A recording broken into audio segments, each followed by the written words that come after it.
The first thing I would do to get monetized on YouTube, if I were starting from new, would be to first look at my interests, to look at my hobbies. What things am I passionate about, right?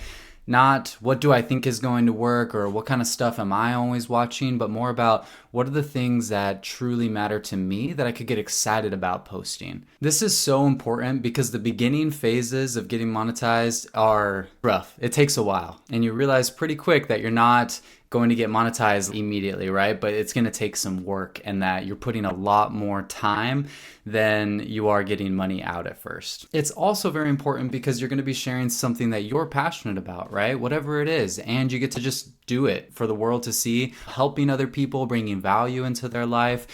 Whether that's you're reviewing games and people really enjoy watching that and you're able to provide some entertainment for them, or if you're on your own journey and you're bringing people along so that they can watch how you create something. That seems to be the direction that YouTube is going. It's less about just talking and telling people what to do, but more about bringing them on the journey, which is what I'm trying to do with you today, is bring you on this journey of me being monetized just in the past year. My goal with this video and with this series is to help you get monetized, to help you get everything set up, and to be ready for long-term success with your channel. I'm going to be sharing things with you that took me years and just so many hours into just condensed information so you get the best parts. So step one is figuring out those interests and your hobbies. I have an example for you. Colin and Samir, they're big time YouTubers that a lot of other YouTubers follow for information about what's happening in the creator economy, what's happening on YouTube. And I was listening to their podcast and they said they started talking about lacrosse. It was just something that they were passionate about. They started talking together about it. And that really struck me because I was like, what? How did you start in something completely different from what you're doing now?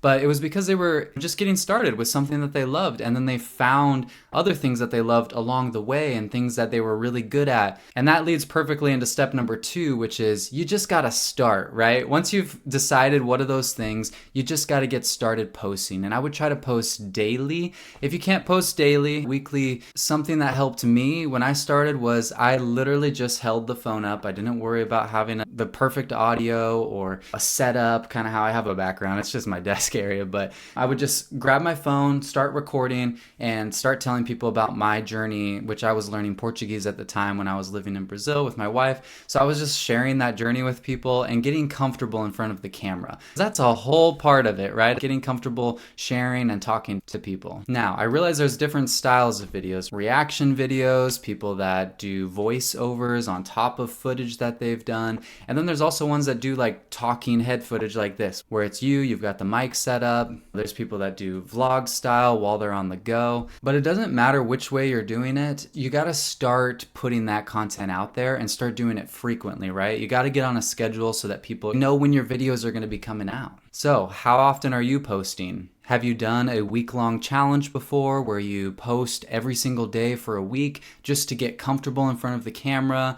Have you live streamed before? Put it in the comments. Let me know where you're at. Now, step 3 is probably going to be the most important thing that I would have done. And I think it's the thing that helped me the most to get monetized. And before I share point number 3, I just want to say if you're feeling alone on your journey or if it's just you and you're looking for other creators, I've got a safe space for you. I've got an email list, a personal group, and chat where we can talk, follow up, and hold you accountable for your goals on YouTube, and encourage you. You can find that link in the description below.